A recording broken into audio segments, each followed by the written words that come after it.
Good morning. Hey, you ever sit down and you think about the very earliest memory that you have from, I don't know, from when you were born? Um, Tell me about what's been your earliest memory? What's your earliest memory in your life? What is something when, if you think back, how young I was, how far back, like what is the that one distinct thing that you remember as a child? Um, Something that I remember is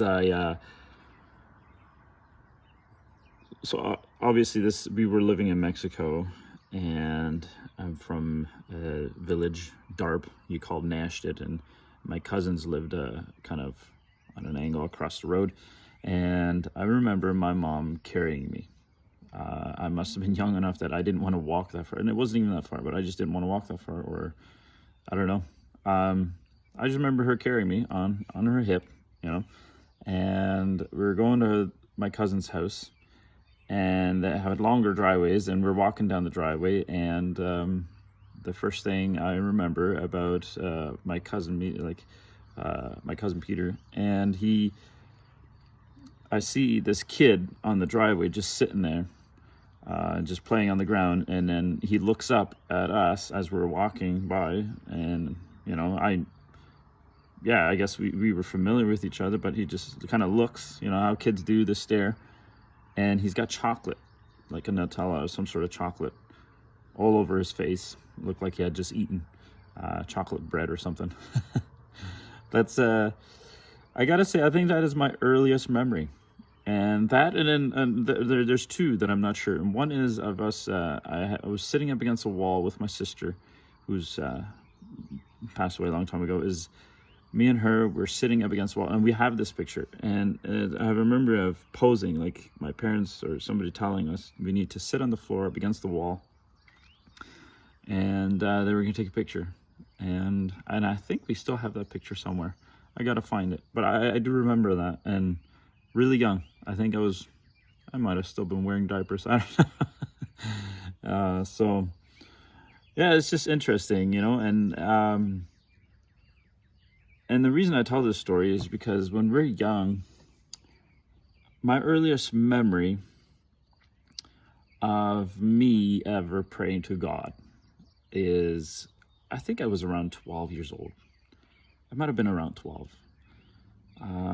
There was some evangelical, there was a evangelical that came, a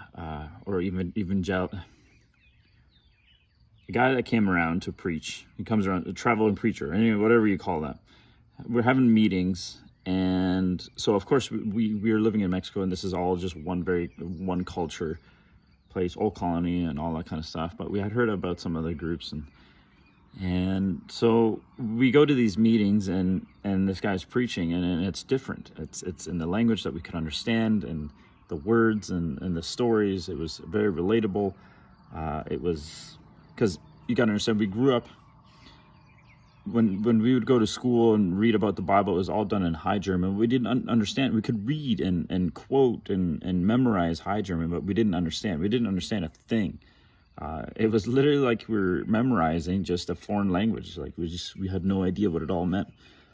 There was no explanation, and it was done intentionally. We were not supposed to understand. We're not supposed to understand God. We're not supposed to understand the Bible, but our regular day-to-day language was Low German. And it's almost like, for me, here, like, we speak English, but then I go to school where they just speak French, and I memorize how to say certain French words and read in French, and I quote a bunch of stuff in French, but I would have no idea. Nobody ever explained the definition of any of those words. That's literally how it was. But anyway, so now there's a preacher that's speaking in a language that we understood, and reading the Bible in a way I understood, and explaining it the way we could understand. And he made it simple, and he talked about Jesus. And I had never, like, in school, we had our prayers. I memorized big portions of the New Testament in High German. The Catechism, memorized that, quoted all that. But, there was never a thought really about where God was. I never thought I was far. I never thought I was bad. There was never a mindset that there was not even a sense of guilt for me at that age. But the man that came around and preached, and he preached about Jesus, and he says, you need to accept Jesus in your heart. You need to pray, and so he will come into your heart. So I did that. I did that. So I was like, wow, I had never heard that. I didn't know I had to get Jesus in my heart. So I did it. Yeah, did it. It was okay, cool. Yeah, Jesus in my heart, prayed, made sure. And that's the earliest memory I have of ever feeling that I was in need of God, or in a sense where I needed to find him. I needed to invite him in. I needed to get connected with him. Or a feeling of separation, or a feeling of fear. Actually, the feeling of fear was probably the first thing, because that's what motivated me to try to get to God, because I was afraid of going to hell. Because he explained, the preacher talked about that, with all good intentions. So the reason I'm telling these stories is because life is a journey, right? And I'm sitting here and I'm reevaluating things, and that's a good thing. So I think we need to do that. I've had many of those moments where I've lived a life. I thought I had the bull by the horns, or I had life by the reins, and things were working and driving. But I think when you get to that point where you think you got it all figured out, and you run with that, and then I think you're always heading into some sort of mess, I believe, and always you're going to miss out. Because life is a journey. Life is about growth. Life is about revelation. Life is about learning more and different things, and it's always about reevaluating. I think we should reevaluate. Like, I often sit back and I sit down and I think, and I'm like, okay, what am I missing here? And I'm willing to hear and to learn. It wasn't always this case. There's a lot of things that I'm still learning, but at that point, I thought, I went from being a kid where I felt I was like, wow, I'm loved, I'm okay, to all of a sudden being in fear. And I'm like, what was it? Well, the thing is, it was because I was told I was separated from God, and that I needed, if I didn't want to go to hell, I needed to get Jesus, who loved me so much, who ultimately would send me to hell, to accept him and invite him into my heart. And you know what? I did it every night for months. I don't know how long I did it, but I did it for a long time. So when people were, years later, people would talk, oh, I think at one time in the youth somewhere, we had to write down, if we remembered the day that we were born again, or I was filling out a form or whatever it is, I needed to know the time and day that I got born again. And I never could say that because I had prayed that prayer so many times, so I wasn't sure which one of those actually worked. So I just randomly would pick a date and just go with it. But I don't know when, if you want to say it, when the born again experience was, because I did it many times. But anyway, and it was all in the mindset of fear and separation. But you know what? As years go by, there's been times where, I thought again that I was separated, and you had to do something again. And we always grow. We always try more. We different formulas, different ways, bigger things. But it was always in the context of a separation, and I needed to close the gap. I needed to. I was distant. I knew that Jesus was in my heart, but now there was the next thing that I needed to do, and so I needed to. The carrot was always further away. And then I would get really close, and then all of a sudden it would be further away. Like one of those nightmares where you're running really hard, but that bull's catching up with you. I used to have a nightmare with that. Like we had bulls in Mexico, and they were scary sometimes. If you mess with them, they would chase you. So I had nightmares like with that. And I think a lot of people live in that nightmare actually today in life in general, right? Like they always feel like that bull's catching up to you. and you're running and it's really hard to run, your legs don't want to move, it's because you're laying in bed. So in your dream, you're trying to run, but you can't move your legs. You're trying to climb the fence, but your shirt's caught in the fence. Dude, I've actually, that's happened literally to me and in my dream. Absolute nightmare. It's terrible waking up that feeling like, man, I can't get away. And that in a sense is happening a lot in people, and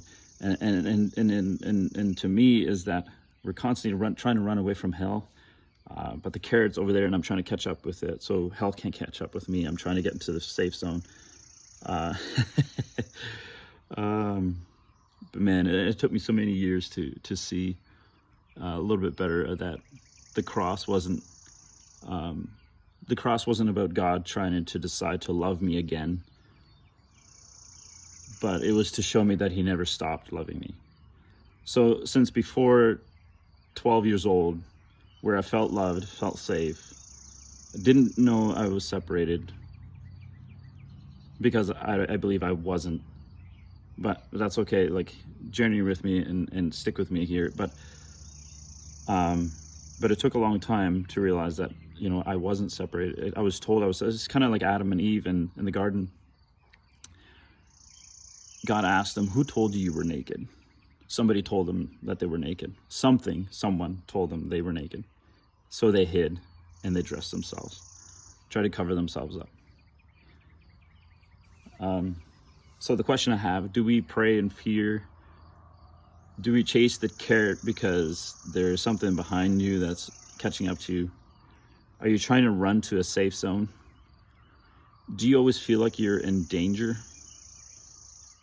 Because our actually natural body is not meant to live out of that mindset. Like when you have a close call, when there's danger, when there's a lion or something scary chasing you, your body reacts and it has this adrenaline of something trying to get out, because it's trying to protect itself. That is a very unnatural thing, actually, physically, to your body. It's really bad for your body to actually live that way. It's not meant to live in that type of fear. And you know what? That's a daily life for a lot of people, especially when they go to church and or communion.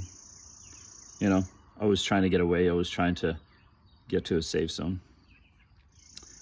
But so I'm just going to leave the question. Maybe God was closer than we thought. Because the Bible is an arc of story. It's not a static straight line where it's just describing God in the same level all the way. It's actually a revelation from beginning to where Jesus was the climax. Jesus was the ultimate revelation. It was the true revelation. It was just not an add-on of revelation of all the things before that and after. It was Jesus was the final. It was the exact. It was the purest. Was the exact image of God. So, and if you read the Bible and just with this mindset, looking at it, that from the beginning, God was always further away. He was a sun, he was a fire, he was some sort of object, he was somewhere up there in the stars. But then until Jesus showed up, they realized God is with us. That's why it says Emmanuel, God with us. Like, not just in the sense that he's around, he's actually within humanity and all around.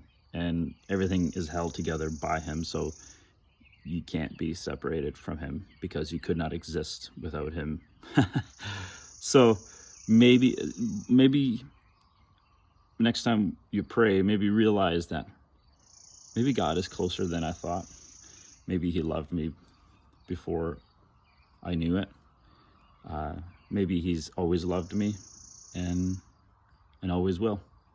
So the reason I'm telling this story is just because I want to do a few stories and just kind of share my story and my journey from when I was 12 years old, when I first heard I needed to pray and accept Jesus in my heart, to journeying and being excited in church, and then, leaving, and was a teenager and did all kinds of stuff as a teenager, and did some weird stuff, and then journeying back into, what we would call repentance or commit your life back to God, kind of thing.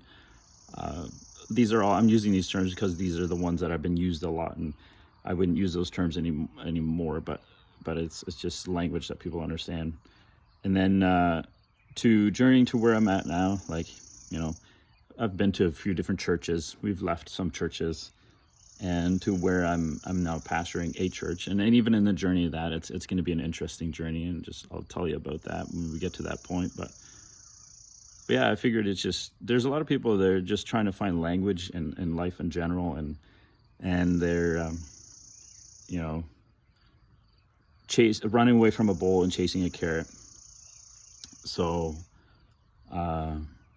yeah, there's definitely a lot of hurts and pains and a lot of good things, man. There's just this journey has been quite interesting. So I would like to share it just for your benefit, and if you want to critique it and criticize and judge it, that's up to you too. Like, it happens. I get it all the time. But God is good, and he is love, and he's exactly like Jesus portrayed him. So anyway, bless you, and I'll see you next time.